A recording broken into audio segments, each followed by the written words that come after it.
அஸ்ஸலாமு அலைக்கும். Welcome to சசாஸ் கிச்சன். இன்றைக்கி நம்ம 4 விதமான ஜூஸஸ் தான் பார்க்க போகிறோம். நம்ம சேனலில் நிறைய ஜூஸஸ் வீடியோ தான் அப்லோட் பண்ணியிருக்கேன். ட்ரை பண்ணி பாருங்கள். இஃப்தியாக இருக்கும், நீங்கள் ட்ரை பண்ணலாம். ரொம்பவே சூப்பராக இருக்கும். இந்த வெயிலுக்கும் இந்த மாதிரி குடிச்சிங்கன்னா ரொம்பவே சூப்பராக எம்மியாகவும் இருக்கும். ட்ரை பண்ணி பாருங்கள். ஃபஸ்ட்டு நம்ம பார்க்க போகிற ஜூஸஸ் என்னென்னா வாட்டர்மெலன் சர்பத் தான் பார்க்க போகிறோம். இது செய்யறதுக்கு ரொம்ப ஈஸிங்க. டக்குன்னு செஞ்சிடலாம். ஒரு 2 நிமிஷம் கூட ஆகாது. அந்தளவுக்கு ரொம்ப சிம்பிளான டேஸ்ட் செம்மையாக இருக்கும். ட்ரை பண்ணி பாருங்கள். இப்போ வாங்க எப்படி பண்ணலான்னு பார்க்கலாம். இந்த சர்பத்தை நாளைக்கு இந்த மாதிரி 2 பீஸ் அளவுக்கு வாட்டர்மெலன் எடுத்து வச்சுருக்கேன். இது வந்து சின்ன சின்னதாக கட் பண்ணிக்கோங்க. நாளைக்கு விதைகளோடு தான் எடுத்திருக்கேன். நீங்கள் வேணான்னு வச்சிங்கன்னா விதைகளும் நீங்கள் எடுத்துக்கோங்க. நாளைக்கு விதையோடு தான் எடுத்திருக்கேன். முடிஞ்ச அளவுக்கு சின்னதாக கட் பண்ணிக்கோங்க. இங்கே பாருங்கள், நான் கத்தியை வச்சு கட் பண்ணுறேன் பாருங்கள். முடிஞ்ச அளவுக்கு சின்ன சின்ன பீசஸாக கட் பண்ணி எடுக்கணும். கட் பண்ணிட்டேன். இதை வந்து ஒரு பெரிய பாத்திரத்துக்கு இப்படி கட் பண்ணி எடுத்துக்கோங்க. காமிக்கிறேன் பாருங்கள்.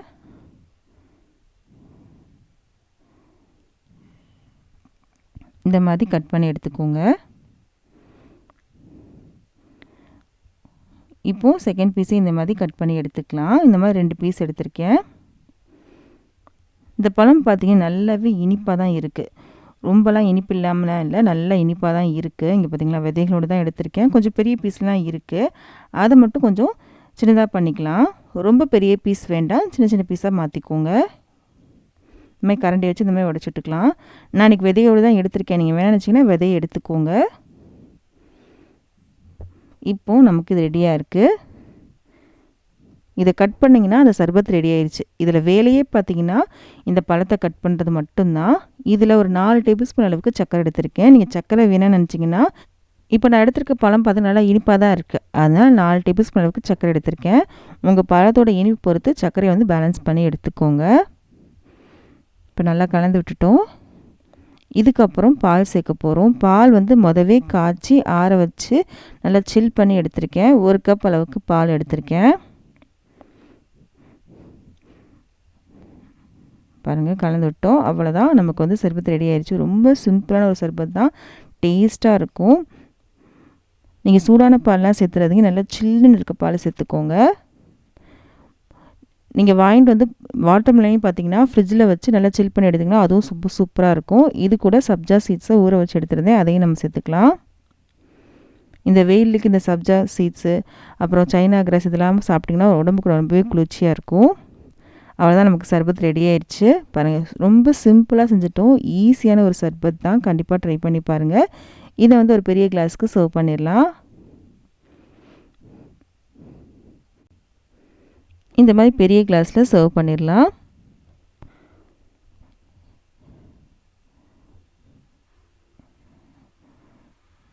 சேர்த்துட்டோம். இது மேலே கொஞ்சம் சப்ஜா சீட்ஸையும் சேர்த்துட்டிங்க அப்படின்னா அப்போ உங்களுக்கு பார்க்க அழகாக இருக்கும்.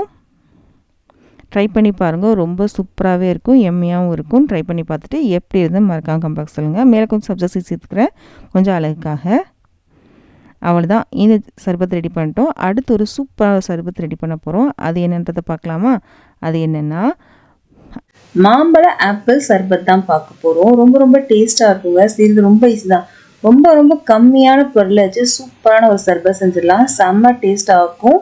எல்லாத்துக்கும் ரொம்ப பிடிக்கும். இப்போ வாங்க எப்படி பண்ணலான்னு பார்க்கலாம். இந்த சர்பத்தை நான் இன்னைக்கு 1 லிட்டர் அளவுக்கு பால் எடுத்திருக்கேன். இந்த பால் வந்து அடுப்பில் வச்சுருக்கேங்க. நீங்கள் பசும்பால் எடுத்துக்கலாம், பேக்கெட் பால் எடுத்துக்கலாம், எது வேணால் நீங்கள் எடுத்துக்கலாங்க. திக்கான பால் தான் எடுக்கணும்னு அவசியம் இல்லை. எந்த பால் வேணால் நீங்கள் எடுத்துக்கோங்க. இந்த பால் வந்து கொஞ்சம் சூடாகட்டும், நம்ம வெயிட் பண்ணலாம். பால் வந்து நல்லா பொங்கி வர ஆரம்பிச்சிருச்சு. இப்போ நல்லா கலந்து விடலாம். கலந்துட்டு அடுப்பு வந்து சிம் பண்ணிக்கலாம். இதில் நம்ம சர்க்கரை சேர்க்க போகிறோம். சர்க்கரை சேர்க்க விருப்பம் இல்லை அப்படின்னா நீங்கள் வந்து நாட்டு சர்க்கரை சேர்த்துக்கலாம். ஆனால் டிஃப்ரெண்ட்டாக இருக்கும். இல்லை தேன் கூட சேர்த்துக்கலாம், அது உங்கள் விருப்பம் தான். நம்ம இன்னைக்கு சர்க்கரை தான் சேர்க்க போகிறோம். ஒரு 5 டேபிள் ஸ்பூன் அளவுக்கு சர்க்கரை சேர்த்துருக்கேன். அதுக்கப்புறம் மாம்பழம்லாம் சேர்ப்போம், அதோட இனிப்பு பொறுத்து நம்ம சர்க்கரையை வந்து கம்மியும் ஜாஸ்தியும் பண்ணிக்கலாம். என்னோட பழம் நல்லா இனிப்பாக இருக்குது அப்படின்னா 5 டேபிள் ஸ்பூன் சேர்த்துருக்கேன். மெஷரிங் கப்பில் 1/2 கப் எடுத்திருக்கேங்க. நல்லா கலந்து விட்டுலாம். சர்க்கரை கொஞ்சம் கரையட்டும். இதுக்கப்புறம் நம்ம நட்ஸ் சேர்க்க போகிறோம்.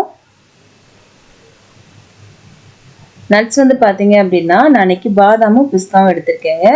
நட்ஸ் சேர்க்கறதும் சேர்க்காம இருக்கிறதும் உங்கள் விருப்பம் தான். நான் இன்னைக்கு கொஞ்சமாக பாதாம் வந்து சின்ன சின்னதாக கட் பண்ணி வச்சுருக்கேன், அதை நம்ம சேர்த்துக்கலாம்.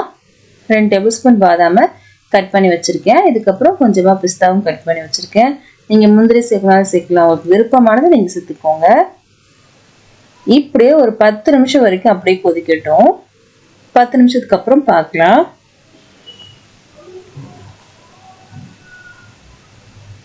இப்போ 10 நிமிஷம் ஆயிடுச்சுங்க. பால் கொஞ்சம் திக்காயிருக்கு, போதும். இந்த அளவுக்கு திக்கானாலே போதும். இப்போ நம்ம அடுப்பு ஆஃப் பண்ணிக்கலாம். இது நல்லா ஆறணும். ஆறினதுக்கு அப்புறம் நல்லா ஃப்ரிட்ஜில் வச்சு நல்லா சில் பண்ணி எடுத்துக்கோங்க. இதுக்கப்புறம் தான் அடுத்த பொருளாக நம்ம சேர்க்கணும். பால் வந்து ஃப்ரிட்ஜில் வச்சு ஒரு 2 மணி நேரம் ஆயிடுச்சுங்க. 2 மணி நேரத்துக்கு அப்புறம் ஒரு பெரிய மாம்பழத்தை நான் ரஃபாக கட் பண்ணி வச்சுருக்கேன். சின்ன மாம்பழம் அப்படின்னா நீங்கள் 2 எடுத்துக்கோங்க. நல்ல பெரிய மாம்பழம் அப்படின்னா நான் 1 எடுத்திருக்கேன். அதுக்கப்புறம் ஒரு ஆப்பிளை கட் பண்ணி தண்ணியில் போட்டு வச்சுருக்கேன். இதெல்லாம் சேர்த்து நம்ம அரைக்கணுங்க. ஒரு ஆப்பிள் ஒரு மாம்பழம் எடுத்திருக்கேன். இப்போது இது 2ஐயும் சேர்த்து நம்ம அரைக்கணும். இப்போ ஒரு மிக்ஸி ஜார் எடுத்துக்கலாம். நம்ம கட் பண்ணி வச்சுருந்த மாம்பழம் எல்லாத்தையும் சேர்த்துடலாம். இதுக்கப்புறம் ஆப்பிள் இருக்கு இல்லையா, நம்ம ஆப்பிளை மட்டும் சேர்த்துக்கலாம். இதெல்லாம் சேர்த்து நல்லா அரைச்சிட்டு வந்து, நாங்கள் தண்ணி எதுவுமே சேர்க்க வேண்டாம், அரைச்சிட்டு வந்துட்டேன். இங்கே பாருங்கள், நல்லா திக்காக இருக்குது பாருங்கள். இப்போ ஃப்ரிட்ஜ்லேருந்து பால் எடுத்துகிட்டு வந்துட்டேங்க. பாலும் நல்லா சில்லுன்னு இருக்குது. இப்போ நம்ம அரைச்சி வச்சிருந்தோம்ல மாம்பழமும் ஆப்பிளும், அதை இதில் சேர்த்துடலாம். மாம்பழமும் ஆப்பிளும் சேர்த்ததுக்கப்புறம் பால் நல்லா திக்காயிரும். நமக்கு நல்லா கலந்து விடலாம். இப்போ கலரே அப்படியே சேஞ்ச் ஆயிரும். கலர் வந்து உங்கள் மாம்பழத்தை இனிப்பும் அதோட கலர் போது தான் கலர் வந்து வரும். இங்கே இப்போ நல்லா கலந்து விட்டுட்டேன். இதுக்கப்புறம் மாம்பழம் இருக்கு இல்லையா, அதை வந்து சின்ன சின்னதாக கட் பண்ணி வச்சுருக்கேன், அதை நம்ம சேர்த்துக்கலாம். இதுக்கப்புறம் பாதாம் பிசினை ஊற வச்சுருக்கேன், அதையும் நம்ம சேர்த்துடலாம்.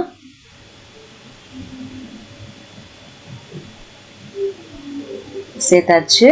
இதுக்கப்புறம் ஆப்பிளை கட் பண்ணி வச்சுருக்கேன், அதையும் நம்ம சேர்த்துக்கலாம். அடுத்து நம்ம ஐஸ் கியூப் சேர்க்க போகிறோம். கண்டிப்பாக ஐஸ் கியூப் சேர்த்துக்கோங்க. ஏன்னா நம்ம மாம்பழத்தையும் ஆப்பிளையும் நம்ம அரைச்சி சேர்த்துருக்கோம் இல்லையா, கொஞ்ச நேரத்தில் வந்து கஸ்டர்ட் மாதிரி திக்காயிரும். அந்த மாதிரி நமக்கு தேவையில்லை, ஒரு சர்பத் மாதிரி தான் நமக்கு தேவை. அதனால தான் நம்ம ஐஸ் கியூப் சேர்க்குறோம். ஐஸ் கியூப் சேர்க்கறனால உங்களுக்கு வந்து பால் வந்து சர்பத் மாதிரி இருக்கும், இல்லைன்னா ரொம்ப திக்காயிரும் கொஞ்ச நேரத்துலேயே. இங்கே பாருங்கள், ஐஸ் கியூப் சேர்த்ததுக்கப்புறமும் எவ்வளோ கெட்டியாக இருக்குது பாருங்கள். சர்பத் வந்து ரொம்ப தண்ணியான மாதிரி இல்லாமல் இந்த மாதிரி இருக்குது. அவ்வளோதாங்க, நமக்கு சூப்பரான சர்பத் வந்து ரெடி ஆயிடுச்சு. செம்ம சூப்பராக இருக்குங்க, செம்ம டேஸ்ட்டாக இருக்கும். ரொம்ப ரொம்ப சிம்பிள் தான், ஆனால் டேஸ்ட் அட்டகாசமாக இருக்கும். கண்டிப்பாக நீங்கள் செஞ்சு பாருங்கள், உங்களுக்கு ரொம்ப பிடிக்கும். பார்க்குறதும் கலர்ஃபுல்லாக இருக்கும், டேஸ்ட்டும் அட்டகாசமாக இருக்கும். ட்ரை பண்ணி பாருங்கள். ட்ரை பண்ணி பார்த்துட்டு எப்படி இருந்தால் மறக்காம கமெண்ட் சொல்லுங்கள். அடுத்து நம்ம பார்க்க போகிறது ஃப்ரூட் லஸ்ஸி தான் பார்க்க போகிறோம். அது எப்படி பண்ணலான்றதை பார்க்கலாம் வாங்க. பாருங்கள் எவ்வளோ சூப்பராக இருக்குல்ல. இது செய்கிறதுக்கு 2 நிமிஷம் போதுங்க. ரொம்பவே சூப்பராக இருக்கும், செம்ம டேஸ்ட்டாக இருக்கும். நீங்கள் நார்மல் லஸ்ஸி சாப்பிட்ருப்பீங்க, ஆனால் ஃப்ரூட் லஸ்ஸி சாப்பிட்ருக்கீங்களா? கமெண்ட் பாக்ஸில் சொல்லுங்கள். ரொம்பவே சூப்பராக இருக்கும், டேஸ்ட்டும் அட்டகாசமாக இருக்கும். ட்ரை பண்ணி பாருங்கள்.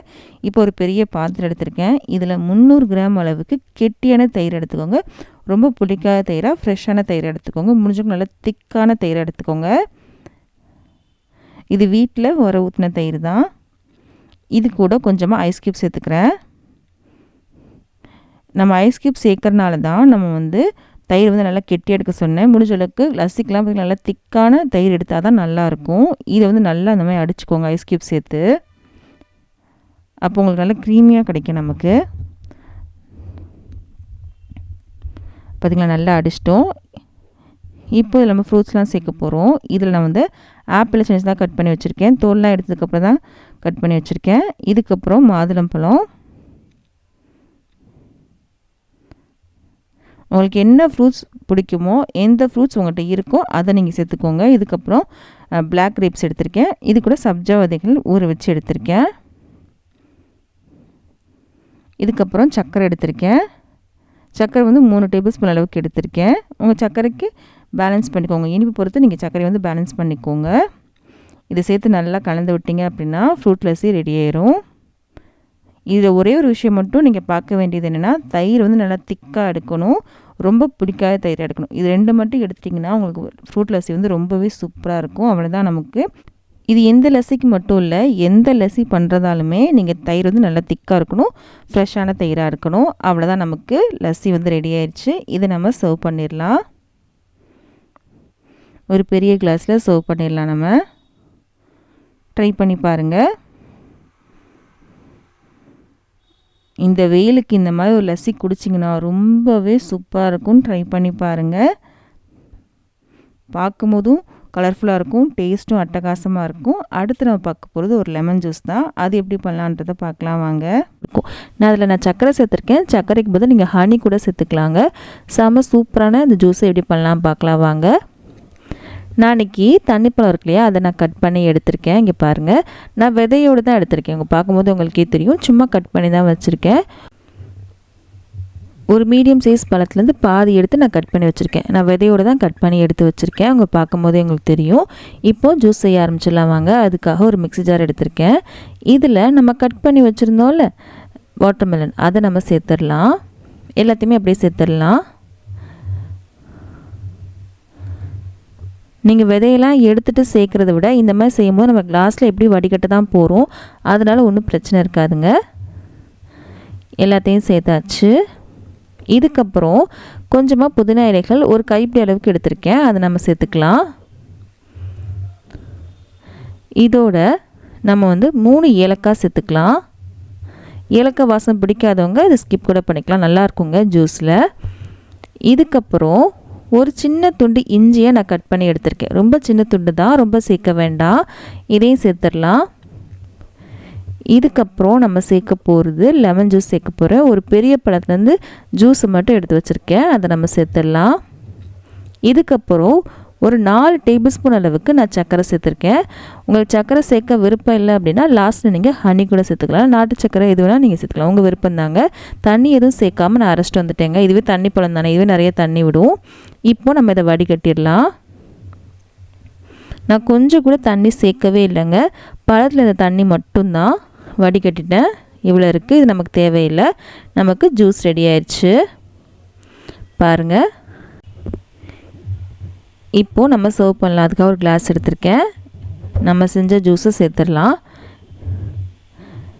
இந்த கிளாஸில் 2 கிளாஸ் அளவுக்கு நமக்கு ஜூஸ் வந்துச்சு. நான் கொஞ்சம் கூட தண்ணி சேர்க்கவே இல்லை, தண்ணி சேர்க்காமல் இவ்வளோ வந்துச்சுங்க. வேணுமா நீங்கள் தண்ணி கூட சேர்த்துக்கலாம், அது உங்கள் விருப்பம் தான். நான் கொஞ்சம் கூட தண்ணி சேர்க்கவே இல்லை. 2 கிளாஸ் அளவுக்கு வந்திருக்கு. இதில் நம்ம கொஞ்சம் ஐஸ் க்யூப் சேர்த்துக்கலாம். இது ஆப்ஷனல் தாங்க. கண்டிப்பாக இந்த வீடியோ எல்லாத்துக்கும் பிடிச்சிருக்கும் நம்புகிறேன். பிடிச்சிருந்துச்சு அப்படின்னா மறக்காம நம்ம சேனலை சப்ஸ்கிரைப் பண்ணிடுங்க. பக்கத்தில் இருக்க பெல் பட்டனையும் கிளிக் பண்ணிடுங்க. அப்போ தான் இனிமேல் போட போகிற எல்லா வீடியோவும் சேரும். இந்த மாதிரி ரெசிபீஸ்லாம் உங்கள் ஃப்ரெண்ட்ஸ்க்கும் ஃபேமிலிஸ்க்கும் பிடிக்கும் அப்படின்னா அவங்களுக்கு இந்த வீடியோ ஷேர் பண்ண மறக்காதீங்க. நம்ம அடுத்த வீடியோவில் சந்திக்கலாம்.